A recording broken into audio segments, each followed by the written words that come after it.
friends, I am Anita Sivakan and we are discussing about derived cost. तो जो coast थी, direct coast थी, उनके बारे में हमने पिछले लेक्चर में पढ़ा था कि जो हमारी फिक्स्ड कोस्ट थी, वेरिएबल कोस्ट थी, शॉर्ट काल जो कोस्ट करो थे, ये हमने देखे थे। वो आज हम देखेंगे कि हम कोस्ट करो को ड्राइव कोस्ट कौन सी होती है, कि कोस्ट को ड्राइव कैसे कर सकते हैं, जो डायरेक्ट नहीं होती उनको खींच कर हम निकाल कर हम क्या कहेंगे, ड्राइव कोस्ट।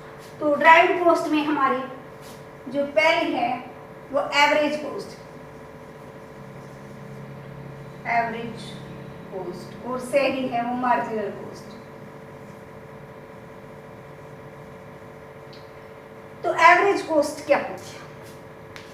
प्रति इकाई जो लागत होती है, पर यूनिट कोस्ट क्या कहलाएगी? Average cost. कि प्रति इकाई जो लागत है उसको हम क्या कहेंगे? औसत लागत। कि एक इकाई को प्रोड्यूस करने में कितनी कोस्ट आई, वो कोस्ट हमारी क्या कहलाएगी? Average coast.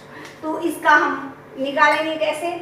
Average cost is equal to total cost by में हम टोटल कोस्ट बाय में नंबर ऑफ यूनिट प्रोड्यूस्ड। तो क्यों लिख लो, या एक्स भी हम लिख सकते हैं, नंबर ऑफ यूनिट प्रोड्यूस्ड की जो क्वांटिटी हमने प्रोड्यूस की है उससे यदि हम डिवाइड कर देते हैं टोटल कॉस्ट को, तो वो हमारी आ जाती है एवरेज कॉस्ट। तो देखो AC is equal to TC के लिए हम क्या लिखें?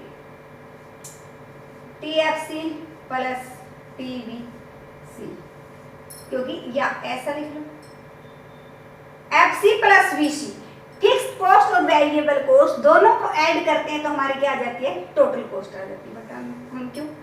अब इसको यदि अलग अलग करें, FC बाई क्यू प्लस में VC बाई क्यू, ये इस साइड हमारी AC ही रहेगी। तो FC बाई क्यू हमारी क्या हो जाएगी? AFC, average fixed cost plus ABC, average variable cost. तो इन दोनों कॉस्ट को मिलाकर हमारी क्या बन जाती है? Average cost, average fixed cost plus में एवरेज वेरिएबल कॉस्ट। प्रति इकाई बंधी लागत को हम क्या कहते हैं? औसत बंधी लागत। Per unit fixed cost is called average fixed cost. Per unit variable cost is called average variable cost. की प्रति इकाई बंधी लागत, औसत बंधी लागत, प्रति इकाई परिवर्तनशील लागत हमारी क्या कहलाएगी? औसत परिवर्तनशील लागत। तो औसत लागत को निकालने का TC बटे क्यू था, तो TC दो चीजों से मिलकर बनी थी, FC प्लस VC। तो इस प्रकार से AC भी हमारी क्या है? दो का जोड़ है हमारा, AFC प्लस AVC। तो अब हम ड्राइव मतलब किसी और से हम इसको खींच कर निकालते, तो ये ड्राइव्ड कॉस्ट है। तो कैसे हम इसको निकालेंगे? तो देखिएगा, ये मैंने एक टेबल बनाई है जिसमें प्रोडक्शन जो है 1 2 3 4 ये यूनिट्स में है, नंबर ऑफ यूनिट प्रोड्यूस की 6 यूनिट की 7 8 9। तो जो हमारी फिक्स्ड कॉस्ट है वो हम जान ही चुके हैं कि वो प्रोडक्शन के इंक्रीज होने पर इंक्रीज हुई थी, वो उतनी की उतनी रहती, ये हमारी 10 है। अब वेरिएबल कॉस्ट क्या है? जो उत्पादन के बढ़ने पर बढ़ती है, उत्पादन के घटने पर क्या होती है? घटती है, जो वेरीज करती है। तो ये हमारी 0 5 इस प्रकार से ये हमारी वेरिएबल कॉस्ट। तो वेरिएबल कॉस्ट प्रारंभ में तो क्या है? घट रही है, घटती दर से बढ़ रही है, फिर वो क्या हो जाती है? स्थिर हो जाती है, क्योंकि प्रारंभ में क्या होता है? लॉ ऑफ वेरिएबल प्रोपोर्शन लागू होने के कारण ये इस तरह से है। लॉ ऑफ वेरिएबल प्रोपोर्शन के कारण हमने प्रोडक्शन फंक्शन में देखा है कि प्रारंभ में तो हमारी क्या होती है? बढ़ते प्रतिफल का नियम लागू होता है, तो उसका दूसरा नाम क्या है? घटती लागत का नियम। समान प्रतिफल का नियम, समान लागत का नियम।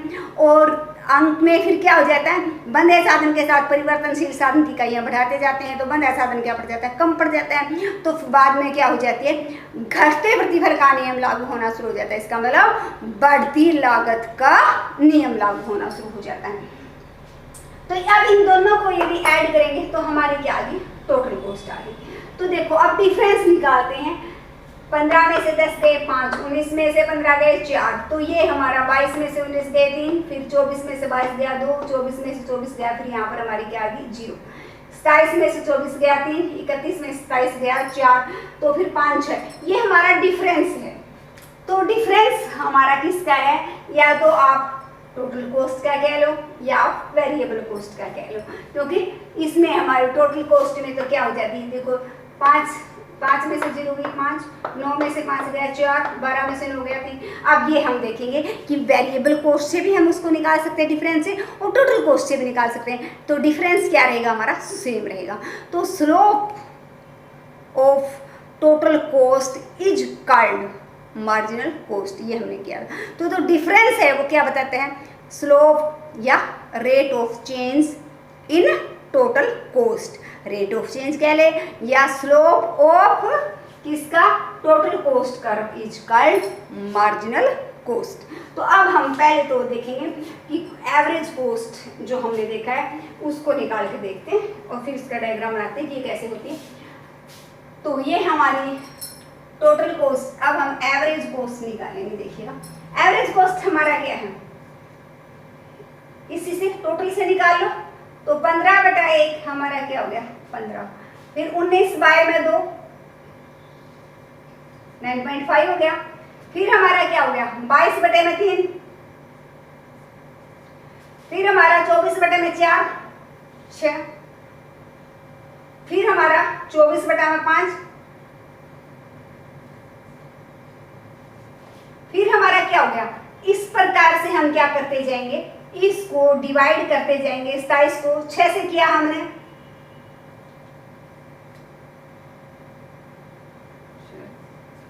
फोर 4.5 आ गया। फिर हमने 31 को किससे किया, 7 से डिवाइड किया।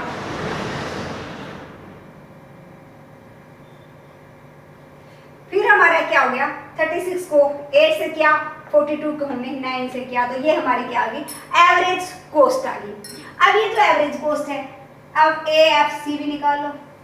Average fixed cost, average fixed cost क्या है, फिक्स कॉस्ट को आउटपुट से हम डिवाइड कर दें। 10 को 1 से डिवाइड किया, देखो 10 आ गया। 10 को 2 से डिवाइड किया 5 आ गया। 10 को 3 से डिवाइड किया, 10 को 4 से डिवाइड किया, फिर 10 को 5 से डिवाइड किया, 10 को 6 से डिवाइड किया।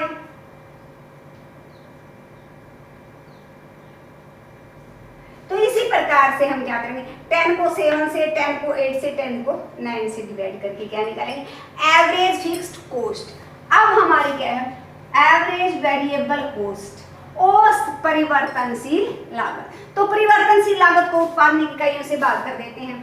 5 को, ये परिवर्तनशील था, 5 को 1 से किया हमारा 5 आ गया।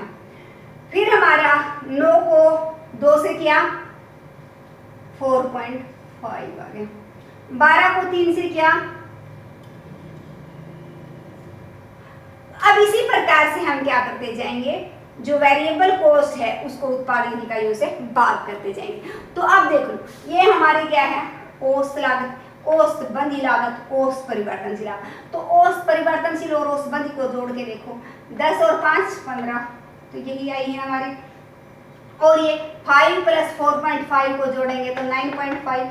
आगे भी हमारा ये हमारा 3.3 और 4 को जोड़ेंगे तो ये हमारा कितना आ गया 7.3। तो इसी प्रकार से हम कह सकते हैं कि एवरेज कॉस्ट जो है, एवरेज फिक्स्ड कॉस्ट और एवरेज वेरिएबल कॉस्ट का क्या है, जोड़ है। अब हम इसका डायग्राम बनाते हैं। तो देखिएगा एवरेज कॉस्ट क्या है, पहले तो क्या हो रही है, कम हो रही है, एक न्यूनतम बिंदु पर पहुंचकर फिर से क्या कर देगी है, बढ़ना शुरू कर देती है। तो इस साइड हमारी एवरेज कॉस्ट है, एवरेज फिक्स्ड कॉस्ट। इस साइड है नंबर ऑफ यूनिट प्रोड्यूस्ड।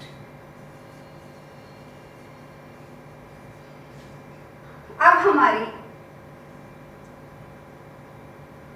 ये क्या है, एवरेज फिक्स्ड कॉस्ट, जो लगातार क्या होती जा रही है, कम होती जा रही है। क्योंकि बंधी लागत क्या है 10 है, अब एक इकाई पैदा करते हैं तो वो 10 रहेगी। 10 को 1 से डिवाइड किया, 10 को 2 से, 10 को 3 से डिवाइड जिससे करें वो नंबर तो इंक्रीज हो रहा है, लेकिन जिसको डिवाइड कर रहे हैं वो 10 ही रहेगा। तो वो हर बार क्या है, कम होती जाएगी। लेकिन एक बात ध्यान रखना, ये कभी भी OX को टच नहीं करेगी। OX को टच करेगी तो इसका मतलब वो 0 होगी, और 0 नहीं तो ये कभी भी हमारी, हम ये नहीं कह सकते कि ए एफ सी ठीक है धीरे धीरे कम होती थी, इसका गैप कम होता जाएगा, लेकिन ये कभी भी ओ एक्स को टच नहीं करेगी।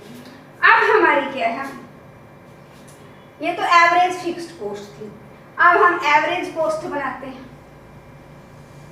ये हमारी एवरेज कॉस्ट है, तो यहाँ पर इसका न्यूनतम बिंदु है, ये मिनी हमारा क्या है, मैक्सिमम यूटिलाइजेशन है का पॉइंट है, जहाँ से एवरेज कॉस्ट क्या है, कम से कम है। अब ये हमारी क्या है, एवरेज वेरिएबल कॉस्ट, तो ये बीच में क्या आ गई, ये बीच में आ गई एवरेज फिक्स्ड कॉस्ट, क्योंकि ये लगातार क्या जारी कम होती जा रही है। देखो पहले इनका अंतर ज्यादा है, धीरे धीरे वो अंतर क्या होता जा, कम होता जाएगा, लेकिन कम होते होते ये कम तो होगा, लेकिन ये एक दूसरे को कभी भी टच नहीं करेंगे, क्योंकि AFC कभी भी OX को टच नहीं करती, इसलिए ये भी एक दूसरे को टच नहीं करेंगे। ये गैप कम होता जाएगा, लेकिन ये एक नहीं होगा। तो ये है हमारा कि इसका जो मिनिमम लेवल है वो पहले आता है और इसका क्या आता है, बाद में आता है। तो दोनों ही हमारी average cost, average variable cost सभी हमारी क्या है, टोटल कॉस्ट से हमने इसको निकाला है। इसका मिनिमम पॉइंट बाद में आता है, इसका मिनिमम पॉइंट पहले आ जाता है। अब इसके बाद जो ड्राइव्ड कॉस्ट है उसमें हमारी बनती है मार्जिनल कॉस्ट। तो what is the meaning of marginal cost, एक अतिरिक्त इकाई का उत्पादन करने पर, अतिरिक्त में क्या आता है, या एक कम कर लो या एक ज़्यादा कर लो, एक अतिरिक्त इकाई का उत्पादन करने से कुल लागत में जो अंतर आता है उसको हम क्या कहते हैं, सीमांत लागत कहते हैं। तो देखिएगा marginal cost is equal to change in total cost, change in quantity. सिर्फ कॉस्ट में हमारा ये डेल्टा नहीं था, इसमें ये डेल्टा लग गया, डेल्टा का मीनिंग चेंज। तो यहाँ हमारा marginal cost is equal to change in total cost on change in quantity, या आप ऐसा लिख लो, marginal cost of n is equal to total cost of n minus में total cost of n minus 1 की n इकाई, मान लो n आपने तीसरी इकाई ली है, तो यहाँ पर तीसरी इकाई की मार्जिनल कॉस्ट निकालोगे तो 3 माइनस 1 क्या, दूसरी, तो तीसरी में से क्या घटा दोगे आप, दूसरी इकाई घटा दोगे। तो यहाँ पर जिस प्रकार से ये हमारी टोटल कॉस्ट है, अब हम इसको इरेज कर देते हैं। तो जो डिफरेंस आया था वही हमारी क्या थी, मार्जिनल कॉस्ट थी। 10 में से 5 गया 5, 19 में से 15 गया 4, फिर यहाँ पर कितना हो गया, 22 में से 19 गया 3, यहाँ पर 2, यहाँ पर 0, यहाँ पर 3, यहाँ पर फिर 4, यहाँ पर 5 और यहाँ पर 6। ये हमारी क्या है, marginal cost. Slope of total cost is called marginal cost. तो चाहे आप इसको टोटल कॉस्ट से निकालो, चाहे आप इसको वेरिएबल कॉस्ट से निकालो, निकालो तो देख लो, 5 माइनस जी में से 5 में से 0 गया 5, 9 में से 5 गया 4, 12 में से 9 गया 3। उसी प्रकार यहाँ कर लो, 15 में से 10 गया 5, 19 में से 15 गया 4। तो वो दोनों में से, क्योंकि बांधी लागत इसमें इंक्लूड नहीं होती। क्यों? क्योंकि सीमांत लागत क्या है, परिवर्तनशील लागत है, और परिवर्तनशील लागत एक अतिरिक्त इकाई की लागत है। वो लागत कभी भी बंधी लागत नहीं हो सकती, वो सिर्फ कौन सी लागत होगी, परिवर्तनशील लागत ही होगी। तो देखिएगा हमने कहा है M C marginal cost of n is equal to total cost n minus में total cost of n minus 1। अब इसको देखिएगा, marginal cost of n is equal to total cost of n की जगह हम क्या लिख लेंगे, variable cost of n plus में फिक्स्ड कॉस्ट। वो तो n लिखने की जरूरत ही नहीं है, क्योंकि फिक्स्ड कॉस्ट तो कभी में क्या होती है, सभी में सेम होती है। माइनस में यहाँ हमने लिख दिया total cost of variable cost of n minus 1, minus में हमारा क्या हो गया, माइनस में हमारा हो गया फिक्स्ड कॉस्ट। तो ये टोटल कॉस्ट ऑफ n ठीक है, ये हमारा होगा टोटल कॉस्ट ऑफ एन, ये हो गया हमारा। अब इसे फिक्स्ड कॉस्ट से, फिक्स्ड कॉस्ट क्या होगी हमारी, कैंसिल होगी। तो इस प्रकार से हम क्या लिखेंगे, total cost of n minus total cost of n minus 1 किया था, माइनस में variable cost of n minus fixed cost लिख दिया हमने। तो फिक्स कॉस्ट से फिक्स कॉस्ट कैंसिल होगी, variable cost of n minus में variable cost of n minus 1 करते हैं तो भी हमारा क्या आ जाता है, मार्जिनल कॉस्ट ऑफ एन आ जाता है, क्योंकि मार्जिनल कॉस्ट क्या है, अतिरिक्त इकाई की लागत है, और अतिरिक्त इकाई कभी भी बंधी लागत में शामिल नहीं हो सकती। तो अब इसको हम इसका डायग्राम, ये भी हमारी क्या होती है, हमने किया था कि जो टोटल कॉस्ट का जो स्लोप था वो हमारा क्या है, मार्जिनल कॉस्ट है, और टोटल कॉस्ट का हमने स्लोप भी किया था। तो देखिएगा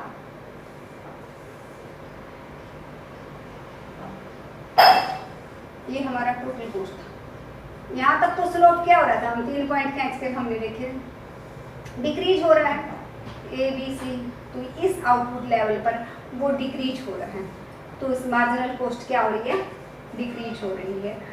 इस साइड क्वांटिटी है, इस साइड क्वांटिटी, यूनिट प्रोड्यूस। अब यहाँ पर जो स्लोप है 1 2 3 पॉइंट ले लेंगे, वो एक ही रेखा पर आ रहा है, तो यहाँ पर स्लोप क्या है, स्थिर है, तो ये हमारा स्थिर है। अब यहाँ पर यहाँ 3 पॉइंट लेंगे तो स्लोप क्या है, इंक्रीजिंग है, तो ये भी हमारा क्या हो रहा है, बढ़ रही है, ये मार्जिनल कॉस्ट है। तो ये यू आकार की होती है। अब यदि हम इसको यहाँ पर बनाएं, ये इसका मिनिमम लेवल है, ये इसका, ये हमारी मार्जिनल कॉस्ट है, जो दोनों को उनके मिनिमम पॉइंट से काट कर जाती है। मिनिमम पॉइंट कि यहाँ पर बंधे साधन के साथ परिवर्तनशील साधन का बेस्ट से बेस्ट यूज हम कर रहे हैं, उसके बाद वो ऑप्टिमम जो पॉइंट है वो समाप्त हो जाता है और कॉस्ट क्या होने लग जाती है, इंक्रीज होने लग जाती है। तो friends, like share and subscribe my channel.